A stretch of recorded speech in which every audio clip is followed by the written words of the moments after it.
This ain't about talent, right? It's an easy fix. If it's not about talent, what it's about? It's about effort. And all you need for effort, right, is you just gotta click on that hungry switch. So as you look at yourselves, make it important that you find some way to use your talents and gifts that generate the income that allow you to control your destiny. I read something that said, either you control your destiny or someone else will.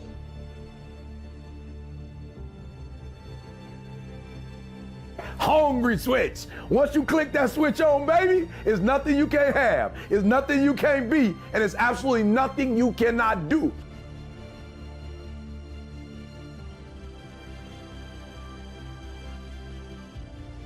I can do 140 push-ups non-stop after warming up. I couldn't do that when I was 20 years old. And the reason that I do that, the exercise reduces the possibility of cancer reoccurring by 32% or spreading by 30%. It helps to reverse the aging process and keeps you younger, keeps your mind sharper, and allow me to take care of my temple so I can continue to do my work, so that you can continue to do the good work that you were sent here to do. So you got to make it important to take care of yourself. Put that at the top of the list, because you can't do well and can't do good work if you don't feel good. It's an easy fix. If E.T. can do it, anybody can do it. When you study the greats and you ask yourself, what makes the great great, the great hungry? Listen to me, I'm not talking about those who were just born from the bottom. I'm talking about people who was born at the top and who stayed on the top. How did they do it? They was hungry. Who's impacting you? Who's in your ear? What influence do they have on you? So practice the principle of OQP, only quality people. And somebody's saying, Les, can I change them? No, it's a full-time job changing yourself. We're talking about effort, right? Yep, we're talking about the gap, right? The gap between where you are and where you want to be.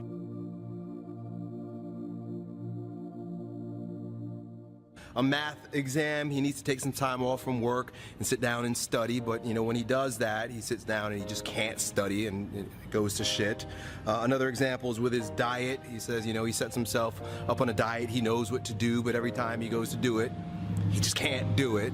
You know, like mental barriers, mental blocks. It's like the shit is very obvious and clear and you know what to do, which I think, you know, it's part of this generation of prolific information. It's like, y'all know what the fuck to do. If you don't know what to do, that means you didn't pick up the phone. You didn't pick up the computer. I mean, God damn it. Everybody knows what to do. And he says, I know what to do. I even set myself up to do it. He doesn't set the appointment or whatever. So now he's walking around, stupid because he can't pass his tests, fat and broke down, right? Broken foot, poor nutrition, can't pass his tests, right? And although he knows what to do, he just can't seem to make himself do it. You call this a mental barrier. Well, you know what I'm gonna call it? An addiction to being a loser. And what I mean by that is we tend to become addicted to or very comfortable with the feelings associated with who we think we are. You see what I'm saying? So you know yourself with these particular feelings. You know yourself in your circumstance. That's really what it is. You know yourself in the circumstances that create the certain feelings about who you think you are, right? So you think yourself as a loser. You really do. That's why you can't win. Every time you set yourself up to win, you choose not to. You'd rather lose. So you think of yourself as a loser. And the circumstances are set up so that you maintain illiteracy, poor diet, fatness, or whatever that might be. You know, poor diet can mean just sickness, fatness, and a broken foot. So here you are hobbling around as a loser. What you need to do, my man, to break the addiction of being a loser is to do the thing in order to have the power. Successful people do what they have to do, whether they feel like it or not. You should tell yourself that 1,000 times a day. When you're working towards a goal, You don't want to sit down. You can't rest. Every single waking moment of your day is dedicated to moving forward, and sleep is like the cousin of death. You also mentioned how you're around negative people. Well, put yourself in the realm of positive people. Read positive, uplifting books. Watch positive, uplifting videos. Find positive, uplifting friends. You know, they're usually friends you wouldn't even think of. That's the thing, because you're so addicted to who you think you are and your circumstances, all your friends are probably going to be losers, and you're going to keep attracting losers to you. So that's you know, circle jerk. So what you got to do is look at someone who you normally wouldn't choose as a friend and be like, dude, will you be my friend? Right? It's going to be that guy that's like, I could never be friends with him. Yeah, that's the one. Because it's the opposite. You got to do something that's completely different. Go into your fucking calendar, which you should have, right? Set the appointment, and regardless of how you feel about it, it doesn't matter if the world is crumbling or down around you. It doesn't matter what's happening. Your wife just busted water all over the floor, the baby's coming, you say, I'll be right back. I got my foot appointment. Go get your fucking foot fixed no matter what. There's no if, ands, or but about it. Oh, I don't feel so good today. Get your lazy, sick ass up out of bed. This requires a warrior mindset, and I think that's a part of what's lacking. It's interesting, you know, the more and more I read these questions, the more and more I meet you guys, the more and more I'm realizing we ain't got enough warriors in this culture. You guys are addicted lovers. That's what I keep finding. Addicted lovers and clever magicians. If you've been following my videos, you know my metaphors. Addicted lovers meaning like, oh, I love this. Oh, I'm passionate about this. Oh, I love that. And it's like, there's this, just, I keep falling in love with different things, and you never get anything done.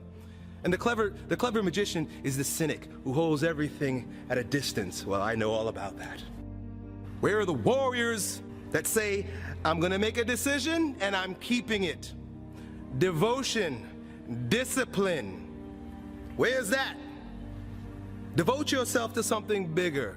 Be decisive about what you're gonna do. Say, I'm gonna do it and that's it. And then be disciplined about getting it done every single day, whether you feel like it or not. Done. You gotta stay hungry. Step one, we gotta get past just talent. All right, I'm not saying skill's not important, but we got to get past talent and we got to give effort. 70%, 80%, 90%. Some people are so negative, they'll walk into a dark room and begin to develop.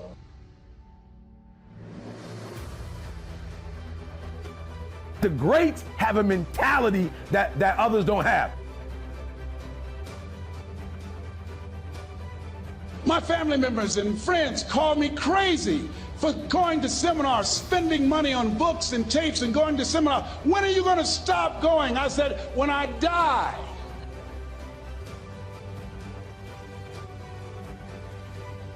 The greats think differently. The greats see differently, right? The greats have a different worldview. The greats, they approach the game in a totally different way.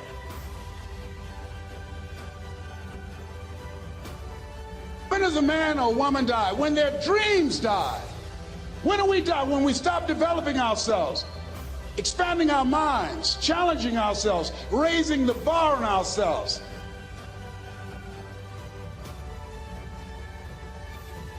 I need you to think about what you're thinking about when your effort is low.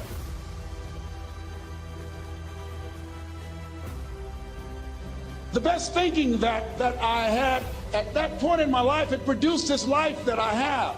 I need some help. I'm where Einstein was. He said the thinking that has brought me this far has created some problems that this thinking can't solve.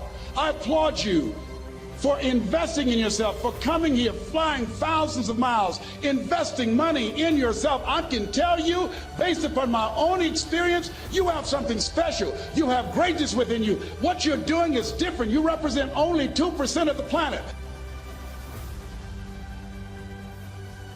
Because if you can get this, you can get any success you want in life. You can have anything you want in life if you can get this. The next time you give a low effort, right? You give it 70% or 50% or 30%. I want you to think about what you're thinking about when your effort is low.